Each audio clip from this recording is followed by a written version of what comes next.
Hello there, today we're taking a look at the Green Goblin by Marvel Legends from Spider-Man No Way Home, and of course keep watching the video to find out how you can win one for yourself.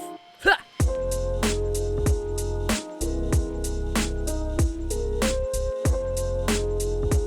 Okay, so the first thing we're going to do is take a look at the packaging on this. If you want to skip ahead, you can use the timestamps down below and get right to the figure. Spider-Man No Way Home is one of the most fun Spider-Man movies I've ever seen, especially in theaters, and to be able to bring back a classic villain like this from an older movie using the same actors, it was just fantastic. And then now we can get a figure of this from Hasbro Marvel Legends. Front of the box has Green Goblin, the unmasked version, on his Goblin glider with a little bit of artwork on the back. On this side has an illustration of the same character with the Marvel Legends logo at the bottom. On the other side is a 3D render of the figure, and on the back it shows the accessories, everything it comes with, and all the legal mumbo jumbo.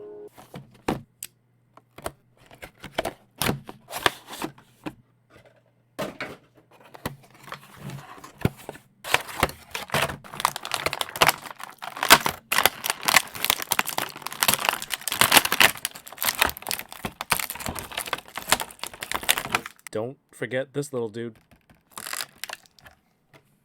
So here's how you can win one of these Green Goblins. I'm going to be giving this one away.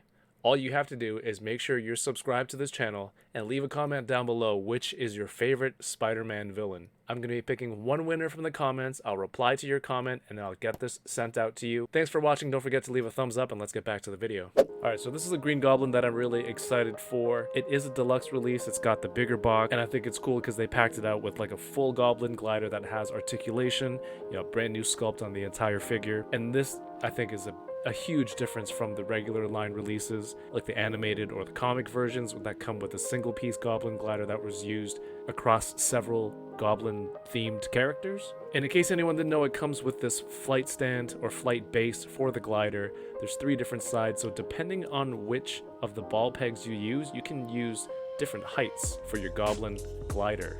It's got a lot of intricate detail. There's textures here on the purple area. The rest of the glider is a gray-like color that the plastic parts are molded in. It would have been cool if they had some paint apps, additional paint on it for details, but that's not a deal breaker for me. You have the pokey pokes on the front that aren't sharp, luckily, for consumers. The little lights here are exhaust on the back are painted green, and that's it. You have the peg here that the flight base goes into, and again, this is articulated, which is awesome. It opens up here. There's a joint here and here. Let's see if this moves. It's strange that it doesn't move at this point. It just moves here and kind of opens and closes. On the top, you have these 2 little ports where you can put the roller skate feet here. These are just a little bit lighter, and there's no paint detail on these, but these, I guess you put them on the feet of Green Goblin, and then you can peg them into the top here. Pumpkin Bomb is super small, and it has the same green paint as on the back of the glider. We're going to get to the head sculpts last because I think those are the best parts. We can look at the details on the body first.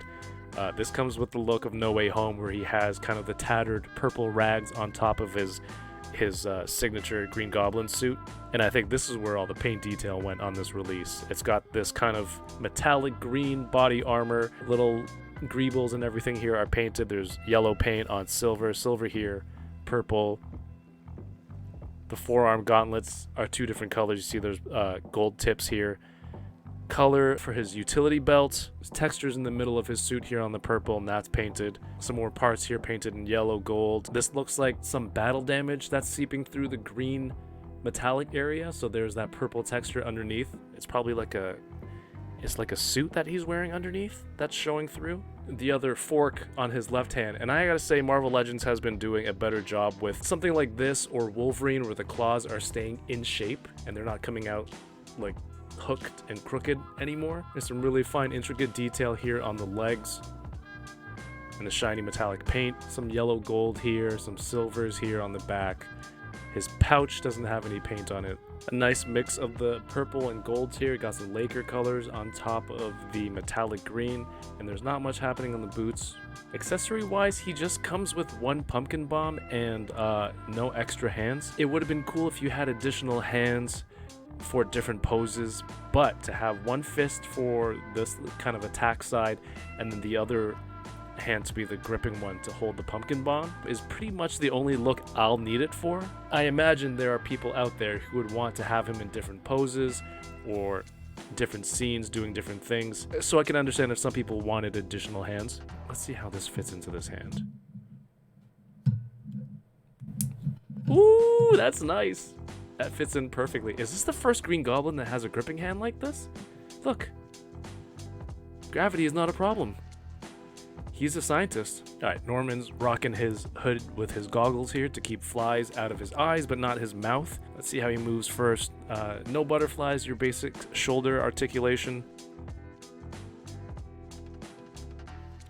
which can do a pretty simple arm raise. These are double jointed, pinless elbows, so you can get a lot of range here.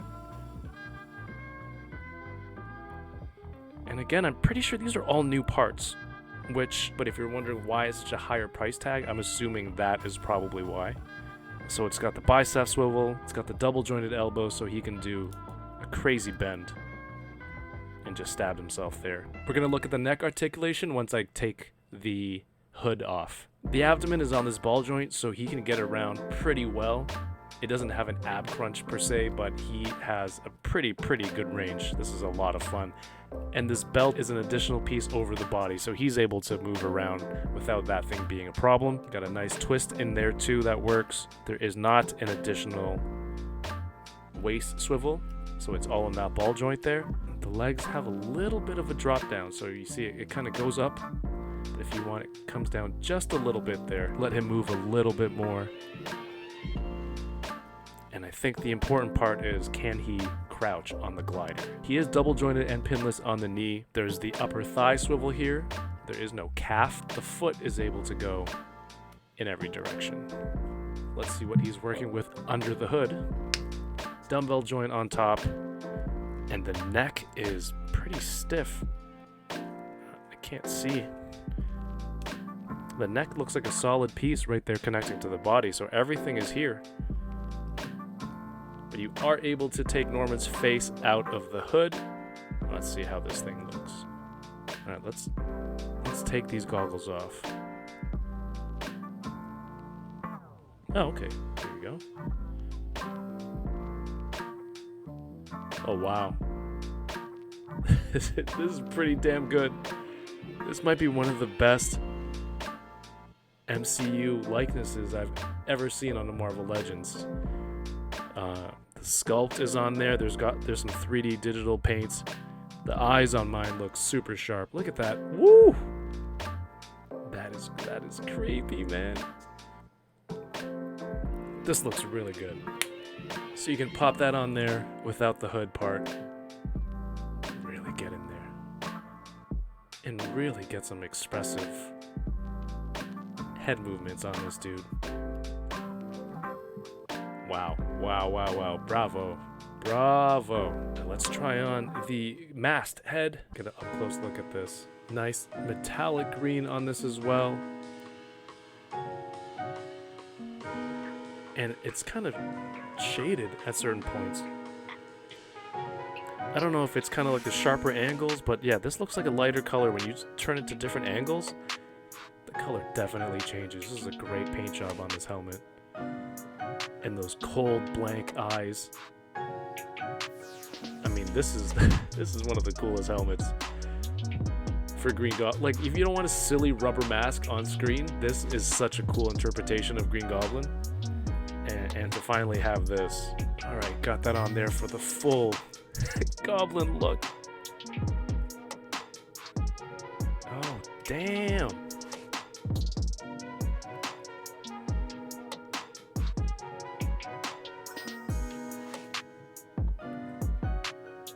I don't know. Let me know in the comments. What do you think of this head sculpt and this look overall? To me, this thing is freaking gorgeous. But I don't know. How would you display this on your shelf? Would you use the helmet or unmasked? All right, so now the moment of truth. We're gonna figure out how well he fits onto the Goblin glider. But the foot pedals are separate pieces. There is a little peg on here so that you can put them securely into the base of the foot on each side. Oh, look at that.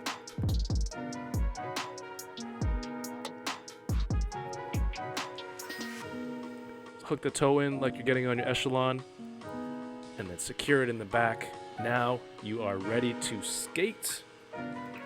This is the front of the Goblin glider, and on the underside there is another peg here near the front. You just twist a little. This part here does rotate to get different angles. Let's see, that's probably going to come in clutch when we're doing different poses on this guy. Alright, so if you want a basic standing, hovering over your enemy pose, he can do that. He can do that very well. Let's see how low he can get. Oh, if you want to tilt him and turn to the left, you can lift this part here, bend the knee, and this part comes up.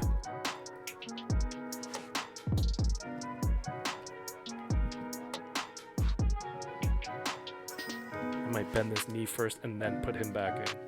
I think with the combination of the ankle rocker, the movable connector here to the Goblin glider, and the knee bends, you can get him in a pretty good pose for Goblin gliding. Maybe with a little bit more ab crunch, but damn, I could sell him throwing this bomb. What do you guys think?